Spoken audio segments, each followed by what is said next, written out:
नमस्ते प्यारे साथियों, तैयारी चल रही है। अच्छा, कल अपने चर्चा की थी राजस्थान के प्रमुख संत और संप्रदाय। एक श्रृंखला हमने विधिवत रूप से शुरू की थी, जिसके अंदर अपने दादू पढ़ लिया था, रजत जी पढ़ लिए थे, सुंदरदास जी पढ़ लिए थे और संत धन्ना पढ़ लिया था। मैंने बताया था दो श्रृंखलाएं मैं साथ चलूंगा, एक तो राजस्थान के किलों की श्रृंखला और एक संत संप्रदाय की श्रृंखला। तो कल उसका टर्न था, आज अपन राजस्थान के किलों के बारे में जानकारी प्राप्त करेंगे। बहुत ही अच्छा बिंदु है। हर एग्जाम के अंदर राजस्थान के दुर्ग से संबंधित, किले से संबंधित क्वेश्चन जरूर आता है। कहते हैं कि राजस्थान किलों की धरती है, दुर्गों की धरती है। जितने दुर्ग महाराष्ट्र के अंदर है, इतने दुर्ग अपने यहाँ भी माने गए हैं, लेकिन दुर्ग की दृष्टि से हमारा नंबर 1 नहीं है, दूसरा भी नहीं है, नंबर तीसरे पे हम आते हैं। कहते हैं कि जो सर्वाधिक दुर्ग है वो महाराष्ट्र के अंदर है। नंबर 2 पे मध्य प्रदेश है और नंबर 3 पे हमारा राजस्थान है। विशेष ध्यान रखना, भारत में सर्वाधिक दुर्ग महाराष्ट्र के अंदर, उसके बाद एमपी के अंदर, मध्य प्रदेश के अंदर और फिर राजस्थान के अंदर आते हैं। तो हमारे यहाँ प्रत्येक दुर्ग के साथ एक ऐतिहासिक कहानी जुड़ी हुई है। एक भी ऐसा दुर्ग नहीं है जिसकी कोई कहानी नहीं है। तो अपन बिल्कुल यहाँ विस्तृत रूप से चर्चा करेंगे और इसके वीडियो आपको समय समय पर मिलते रहेंगे। और मेरे चैनल को आप सब्सक्राइब करना ना भूलें, लाइक भी करें और अपने दोस्तों में शेयर भी करें और बिल्कुल आप अनवरत पढ़ते रहिए। कहते हैं मेहनत इतनी खामोशी से करो कि सफलता शोर मचा जाए। तो आपको भी यही करना है। तो चलिए, अपने राजस्थान में जो स्थापत्य कला है, राजस्थान में जो स्थापत्य कला है, इसका जनक राणा कुंभा को माना गया है। और ये कई बार क्वेश्चन आया है कि राजस्थान में स्थापत्य कला का जनक कौन है? राणा कुंभा है। इस राणा कुंभा ने, ध्यान रखना, मेवाड़ के 84 दुर्गों में से अकेले ने 32 दुर्गों का निर्माण करवाया था। इस कारण राणा कुंभा को दुर्गों का निर्माता माना जाता है। लेकिन इसका मतलब यह नहीं है कि राणा कुंभा के काल से ही दुर्ग बनने शुरू हुए। दुर्ग प्राचीन काल से भी बनते हैं। राजस्थान में दुर्ग का जो प्रथम साक्ष्य मिला है वो कालीबंगा सभ्यता से मिला है। तो ईसा पूर्व में भी लोग दुर्ग बना रहे थे। तो कालीबंगा में राजस्थान का प्रथम दुर्ग का साक्ष्य मिला है, ध्यान रखना है। चलिए आगे। हाँ, अब आगे देखिए, राजस्थान में ऐसा कहा जाता है कि जो सर्वाधिक दुर्ग है वो जयपुर में है।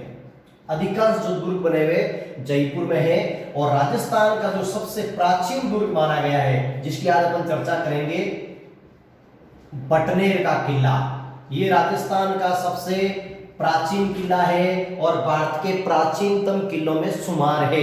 विशेष ध्यान रखना, जब प्राचीन का आ रहा है तो लगे हाथ आपको नवीन भी याद करना है। राजस्थान का सबसे नवीन दुर्ग भरतपुर का लोहागढ़। इसके बाद ऐसा कोई ऐतिहासिक दुर्ग नहीं बना। अब आती है कि दुर्ग कहां बनाए जाते थे और क्यों बनाए जाते थे। राजा जो सामंत, राजा या सामंत जो भी होते थे, अपनी सुरक्षा के लिए,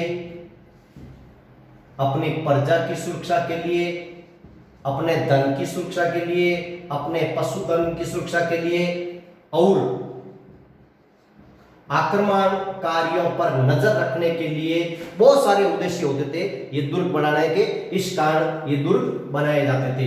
अब ये दुर्ग बनाने का हर सदी के अंदर ये पैटर्न बदलता रहा है। पहले जो दुर्ग बनते थे इतने उद्देश्य थे, लेकिन जो ही भारत में तुर्क सत्ता की स्थापना हुई,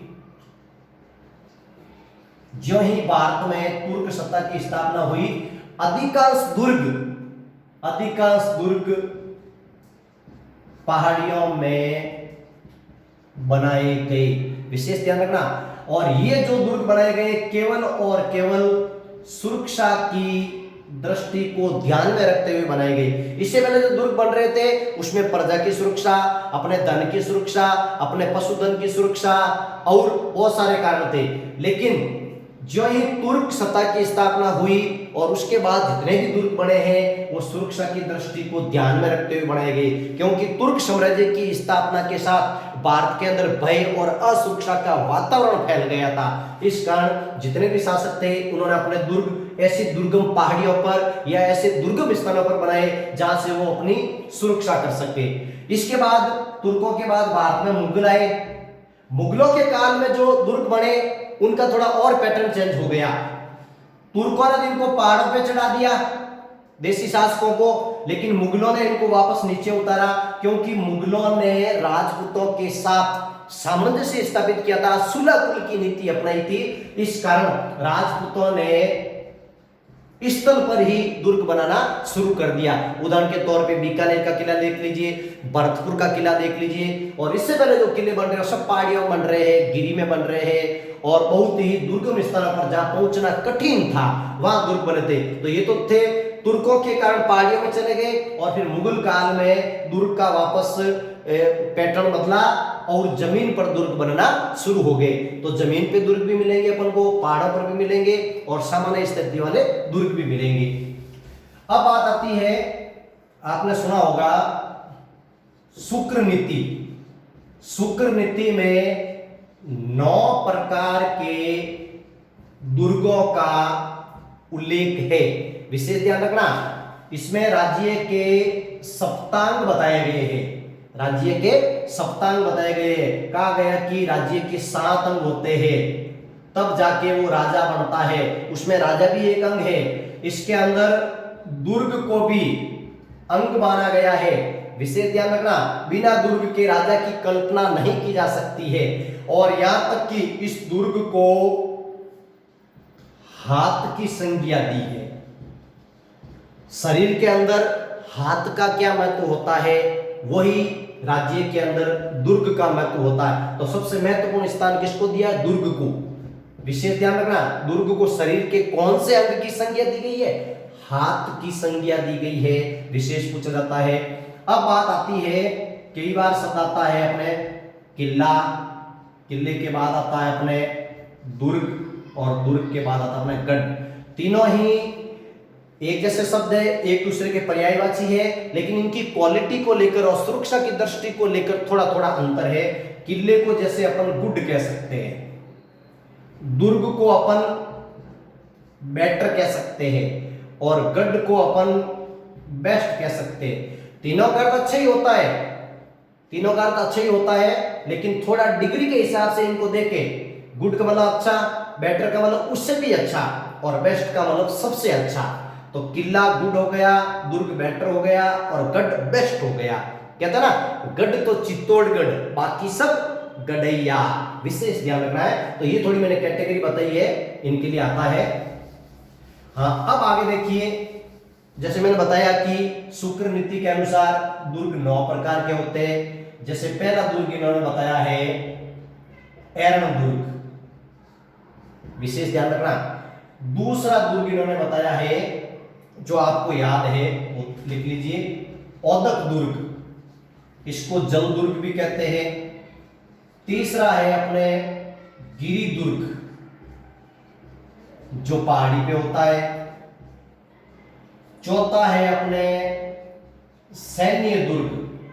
पांचवा है अपने सहाय दुर्ग। छठा है अपने दानवन दुर्ग, विशेष ध्यान रखना। सातवां है अपने वन दुर्ग। आठवां है अपने स्थल दुर्ग, और जो 9वां आ रहा है वो आ रहा है पारिक दुर्ग, और एक और मिलता है पारिद दुर्ग। ये विशेष तौर से अपन को ध्यान रखना है। मैंने 10 लिखे हैं, इनका अक्सर पूछा जाता है। पारिक और पारिद थोड़ा थोड़ा अंतर है इनके अंदर, अपन को विशेष ध्यान रखना है। हाँ, अब एरण दुर्ग किसे कहते हैं? जिस दुर्ग के चारों तरफ झाड़, जंकड़ हो उसको क्या बोलते हैं, कांटों वाली एक कंटीली झाड़ियां हो, वो होता है एरणदुर्ग। जैसे अपन ले सकते हैं रणथंभौर का किला। औदक दुर्ग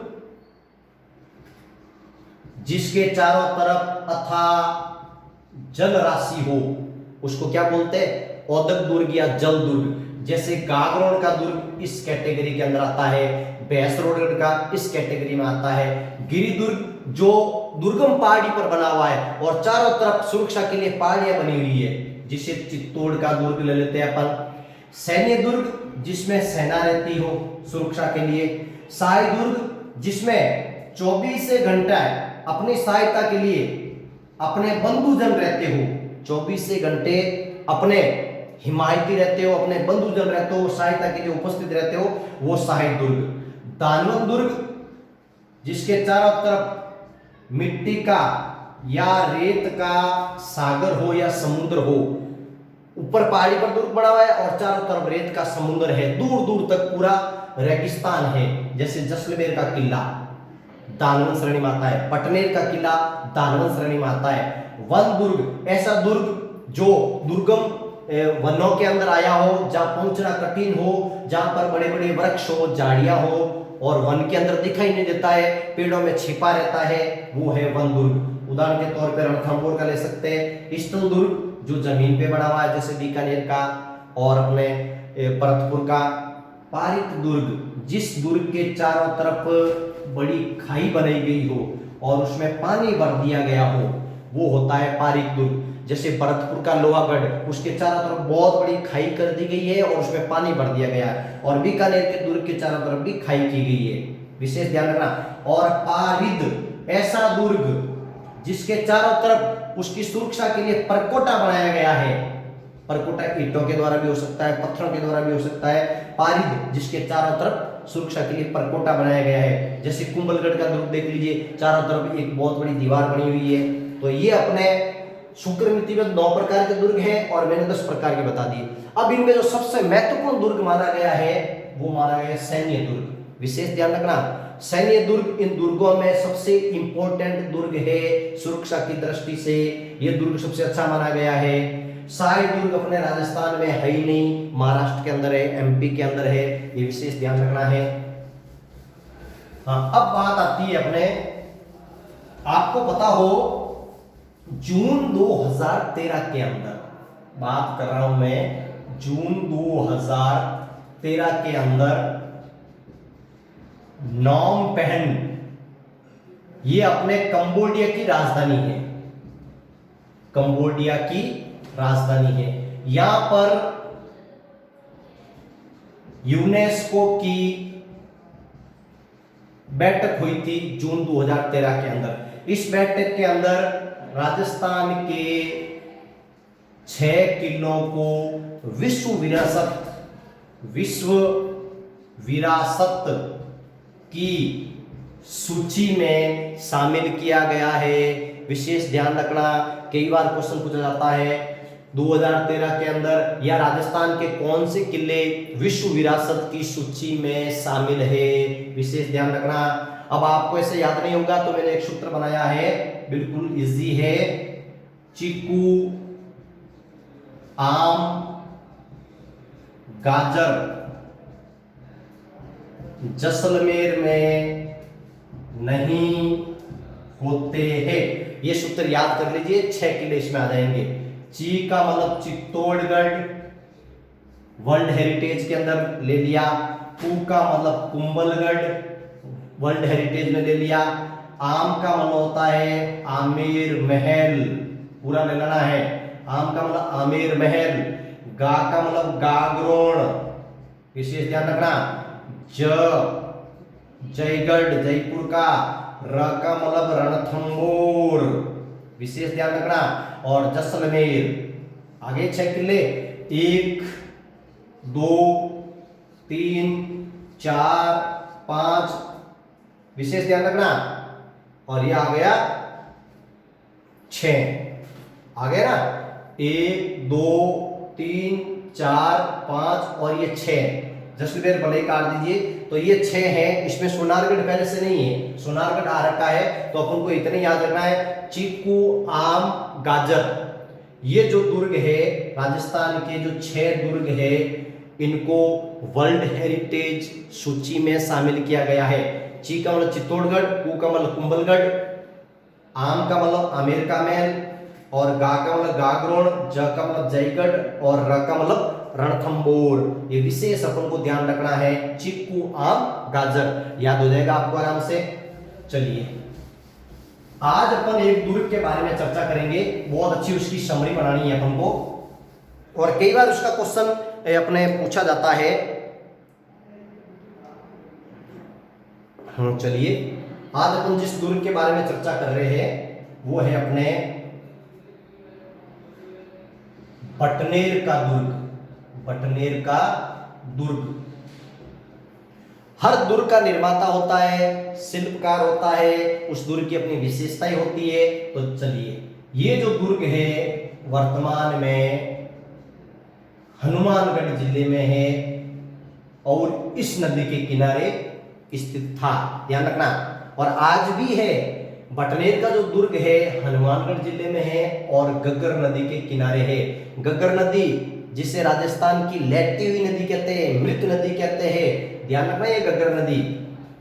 इस दुर्ग का निर्माण जैसलमेर के राजा भूपत बाटी ने अपने पिता की याद में सन 288 ईस्वी में करवाया था। और कहीं पर भूपत का पुत्र का नाम भी आता है, अभयराज भाटी। तो फिर इसका साल चेंज हो जाएगा, 295 में करवाया। हो सकता है शुरुआत भूपत भाटी ने करवाई हो और पूरा अजयराज भाटी ने करवाया हो। तो अपन को दोनों ही साल याद रखने हैं, 288 और 295। आप कहोगे गुरुजी मैंने तो राय में ये पढ़ा, लक्ष्य में ये पढ़ा, तो इसमें अपन को ज्यादा चक्कर में नहीं पड़ना है। 288 भी याद रखना है, 295 भी याद रखना है। मतलब राजस्थान का सबसे प्राचीन दुर्ग, राजस्थान का सबसे प्राचीन दुर्ग, विशेष ध्यान रखना। और क्या इसका सर्वाधिक विदेशी आक्रमण, सर्वाधिक विदेशी आक्रमण इसी दुर्ग पर हुए हैं, ध्यान रखना। ये जो भी आता था इसको लूटता था। मेन वजह क्या थी इसकी, ये जो दुर्ग है मुल्तान से दिल्ली जाने वाले रास्ते पर स्थित था, अर्थात इसकी जो सामरिक महत्व की दृष्टि थी, सामरिक महत्व, सामरिक महत्व की दृष्टि से महत्वपूर्ण किला था। इस कारण हर कोई इस पर अपना अधिकार जताना चाहता था, विशेष ध्यान रखना ये। चलिए और क्या इसके आगे, राजस्थान का एकमात्र ऐसा दुर्ग जो ईंट व चूने से निर्मित है। ये क्वेश्चन आता है कई बार और पूछा भी है, राजस्थान का वो कौन सा दुर्ग है जो ईंटों से निर्मित है? बटनेर का, विशेष ध्यान रखना। इस दुर्ग में 52 बुर्ज है जहां पर वो सैनिक मोर्चा संभाल के रखते हैं। 52 बुर्जों वाला दुर्ग है बटनेर का दुर्ग, विशेष ध्यान रखना। इस दुर्ग पर बीकानेर के शासक, ध्यान रखना, बीकानेर के शासक ने 1805 में, नाम है उसका सूरत सिंह, 1805 में बीकानेर शासक सूरत सिंह ने इसको विजय किया था। उस दिन वार था मंगलवार, और मंगलवार हम जानते हैं आज मंगलवार है, हनुमान जी का वार है। बिल्कुल सही है, ये हनुमान जी का वार है। मंगलवार को विजय किया, इसलिए बटनेर का नाम हो गया हनुमानगढ़। विशेष तौर से ध्यान रखना, ये इसके पीछे कहानी है। बीकानेर शासक 1805 सूरत सिंह विजय किया, मंगलवार को किया, हनुमान जी का वार है, इसलिए बटनेर दुर्ग का नाम क्या हो गया? हनुमानगढ़। चलिए आगे देखिए, इस दुर्ग पर जो पहला विदेशी आक्रमण किया गया था वो 1001 में महमूद गजनवी ने किया था। बहुत इंपॉर्टेंट, ध्यान रखना। 2 तारीखें याद रखनी है और एक याद रखना आपको 1398 में तैमूर ने, तैमूर लंग पूरा नाम है, लंग यानी लंगड़ा साला, जिसने इस पर आक्रमण किया था। 1398 याद रखना और 1001 याद रखना। और एक वर्ष जो मैंने बता दिया 1805, आक्रमण खूब हुए, सर्वाधिक आक्रमण, विदेशी आक्रमण इसी ने झेले, क्योंकि जो भी मध्य एशिया से आता था, जो भी मध्य एशिया से आता था इस दुर्ग पर आक्रमण जरूर करता था, और मध्य एशिया से फिर सिंध और मुल्तान, फिर दिल्ली जाता था। तो ये बीच में पड़ने के कारण इसको हर कोई लूटता था। तो मध्य एशिया से जो भी आक्रमण होते थे वो इस पे होते थे। तो सर्वाधिक विदेशी आक्रमण इस पे हो रहे हैं। तो ये 3 साल अपन को याद रखना। 1001 में महमूद गजनवी ने, 1398 में तैमूर लंग ने, लंग का मतलब लंगड़ा, और 1805 के अंदर सूरत सीए ने, बीकानेर का मंगलवार के दिन। तैमूर लंग ने इस दुर्ग में कत्लेआम मचाया था। भारत का सबसे बड़ा कत्लेआम इसी दुर्ग में हुआ था और तैमूर लंग ने किया था। तैमूर लंग ने अपनी आत्मकथा तुजुक ए तैमूरी में इस दुर्ग की विशेषता का वर्णन करते हुए लिखा कि भारतवर्ष में इतना मजबूत व सुरक्षित किला मैंने कभी नहीं देखा। ये क्वेश्चन कई बार पूछा जाता है, विशेष ध्यान रखना। ये इतना मजबूत व सुरक्षित किला भारत में मैंने कहीं पर नहीं देखा। ये तुजू के तैमूरी में तैमूर लंग स्वयं लिख रहा है, ये इसकी आत्मकथा है। ये तैमूर लंग, ध्यान रखना, जो मध्य एशिया का शासक था, बड़ा खुकार था और इस दुर्ग में कत्लेआम मचाया था। इसके काल में ही यहाँ पर साका होता है और ये राजस्थान का सबसे अनोखा साका है, क्योंकि इस साके में हिंदू और मुस्लिम महिलाओं ने मिलकर जोर किया था। उस समय यहाँ पर दूलचंद भाटी था, विशेष ध्यान रखना। तैमूर के आक्रमण के समय साकों वाला पढ़ लेना, मैंने वहां विस्तृत बताया है। अब चलिए आगे। इस दुर्ग में 6 राजपूत महिलाएं सती हुई है, जिनके वहां स्थान बने हुए। ये जो 6 राजपूत है महिलाएं, ये बीकानेर शासक दलपत सिंह की पत्नियां थी, जो इसके पीछे क्या हुई थी, सती हुई थी। इस दुर्ग को भाटियों की मरोड़ कहते हैं, भाटियों की मरोड़। अपन बोलता है ना कि इतना क्या मिजाज है, इतना क्या मरोड़ है, विशेष ध्यान रखना। इस दुर्ग को भाटियों की शान बोलते हैं, इस दुर्ग को भाटियों की आन बोलते हैं, विशेष ध्यान रखना। ये दुर्ग उत्तरी सीमा का द्वार व प्रहरी, मतलब पहरेदार माना जाता है। ये भी क्वेश्चन कई बार आता है। इस दुर्ग को बांकागढ़ भी कहा जाता है, ये भी कई बार आता है, विशेष ध्यान रखना बटनेर दुर्ग के बारे में। इस दुर्ग का निर्माण का जो कारीगर था, केकैया था, मिस्त्री जो था, इसको जिसने बनाया था, विशेष ध्यान रखना। इस दुर्ग पर पृथ्वीराज चौहान, याद रखना, मोहम्मद गोरी, अकबर, सुल्तान बलवन का जो सेनापति था, शेर खां सूरी, कई वर्ष तक इस दुर्ग में रहा और इस दुर्ग से ही वो मंगोलों को रोकता रहा। ये क्वेश्चन आता है, बलवन ने मंगोलों को नियंत्रित करने के लिए इस दुर्ग को अपनी चौकी बनाई थी, बटनेर को, और शेर खां को वहां नियुक्त किया था। तभी तो शेर खां की इस दुर्ग में, शेर खां सूरी की इस दुर्ग में क्या है, मजार है। कई बार क्वेश्चन आता है, विशेष ध्यान रखना। और फिर हुमायूं का भाई कामरान, इसने भी इस दुर्ग पर अधिकार किया था।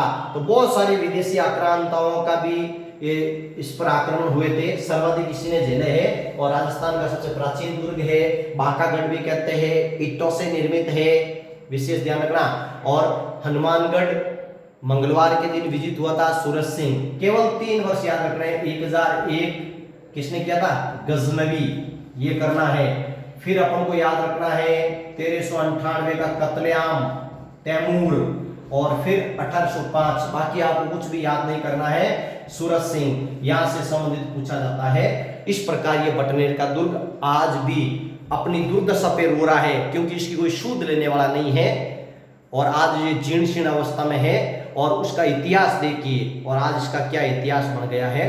तो ये आप बिल्कुल इसको आराम से देखना, आपको याद हो जाएगा। और कल अपन एक और नया दुर्ग लेके आएंगे, या तो संत श्रृंखला करवाएंगे या एक कोई और दुर्ग ले लेंगे। तो इनके बारे में आपको विशेष ध्यान रखना है। तब तक के लिए जय हिंद।